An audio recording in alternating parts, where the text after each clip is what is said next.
Ladies and gents, here he is. He's the Speaker of the House of Representatives. He is a congressman from the great state of Wisconsin, where Jack grew up, at least part of his childhood. Paul Ryan, how are you, sir? Good morning. Hey, guys. Where'd you grow up, Jack? Southwest Wisconsin, Cuba City, tiny little town. Oh, I know Cuba City, yeah. There's a good butcher there, I know. Yeah, I might be the one my dad knew. My dad, the school bus would turn around at Wally's Liquor Store, where my dad would buy smoked carp and Schlitz to drink on the weekends. We still have that, by the way.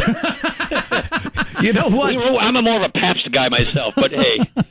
You know what? Now would be a good time to ask him your gotcha question. Oh, when's the last time you ate something bad? Because I know you're famously something naughty like that where I come from. What do you define bad? Junk food, anything like that. I remember when you were on one of those talk shows. Never. You just never do. Because I remember when you refused that birthday cake and it got a lot of attention. God, my wife rubs that toast. Always gives me a hard time about that one. I gave it up for Lent like 10 years ago, but sweets and stuff like that, and I just haven't had any since, basically. God, good for you. Good for you. Yeah, it's just kind of my rule. So USA Today's Suffolk University poll, I'm sure you're aware of this, the other day said there's 32% support for the GOP tax plan, which is the lowest support for any major legislation in 30 years. What do you think people are missing? Yeah, well, 31 years ago, when people asked the same question about the Reagan tax reform plan in '86, I think 18% of people thought they were going to benefit from it. Oh, wow. That's a pretty good retort, actually. Yeah, right there. So when you got so much punditry, when you've got MSNBC and CNN just piling on, that's what's going to happen. But we are so convinced that the results will speak for themselves, and the results will be, this is what we need to do to get to a 3% economy.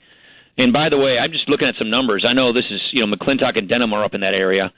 Up in the 4th District, if people take the bigger standard deduction, which means 90% of Americans can fill their taxes on a postcard, that average median household in that district gets about a $3,800 tax cut, $3,858.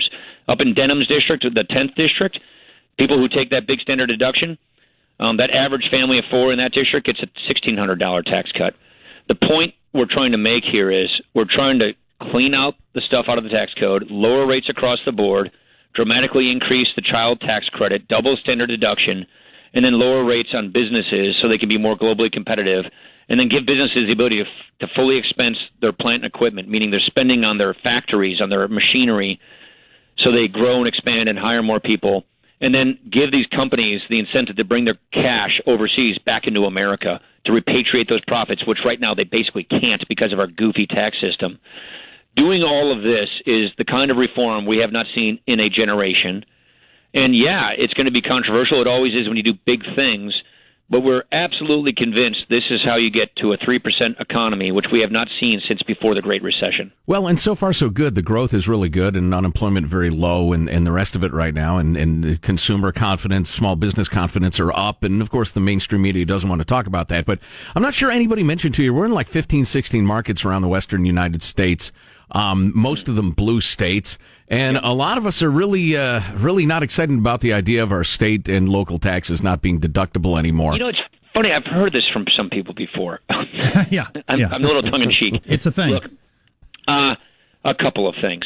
First, these Californians, by the way, that supported this bill in the House, they did so to be a part of the process to make sure that we can make some improvements in this final version of the bill for people in what we call the SALT states, these high-tax states. So you've got to know your California delegation, led by Kevin McCarthy, are in there making sure that this bill is improved from their perspective. That's just one point I would make.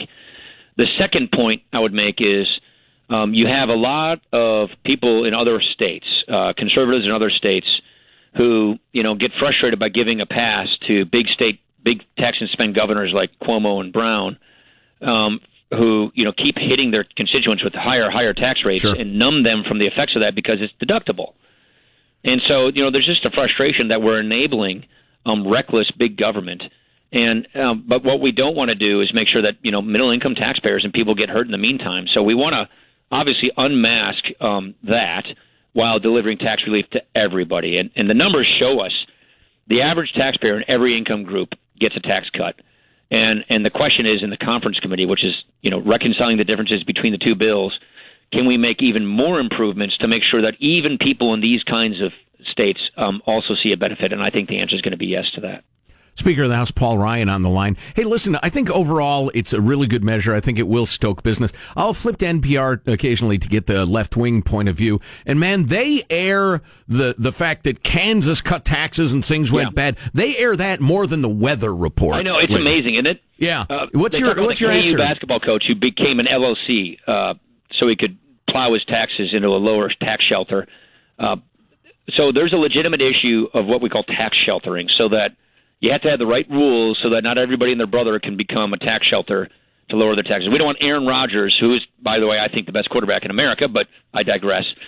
We don't want Aaron Rodgers to have the Aaron Rodgers LLC so that his Green Bay Packer, paycheck goes to that and gets taxed at 25 instead of the ordinary income tax rate.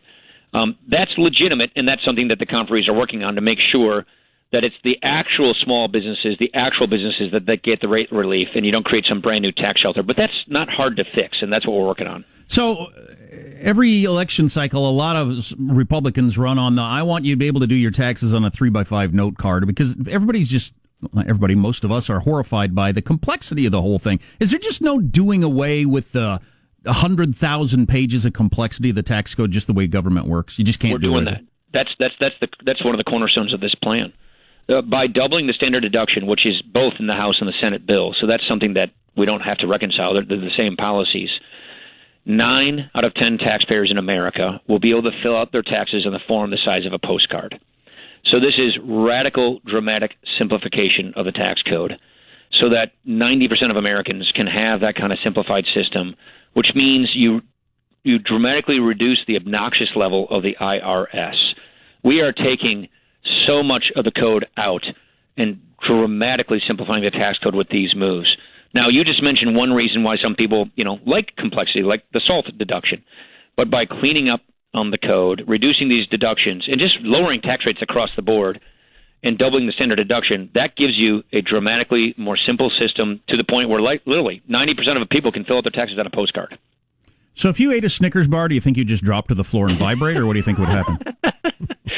I wouldn't like it, I can tell you that. You know what? When I was a kid, I loved that stuff, trick-or-treating and all that stuff. Sure. But I just got to a point where I realized it doesn't taste any better than anything else, so why eat this stuff? Oh, you're right. I prefer grilled asparagus over a Snickers bar, so just stick with the grilled asparagus. By the way, I was telling my kids about trick-or-treating in southwest Wisconsin versus what they do on the west coast. Did you tell them how soft they are?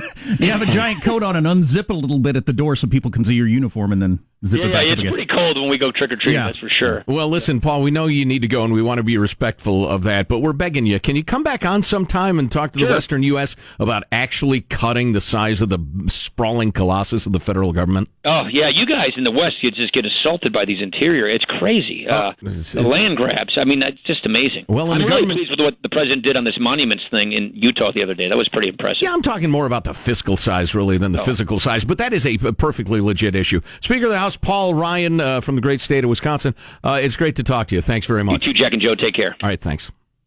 He's a more normal-sounding politician than the vast majority of them. Which is why last time around he said, I don't want to be Speaker of the House. Job sucks. I want to hang out with my kids. He's better at that because, like, the Hillary Clinton class of politician was a Snickers bar. If I say something, the corporation that makes Snickers, I believe they donated. I better not. What does the focus group say? Quickly, Snickers bars.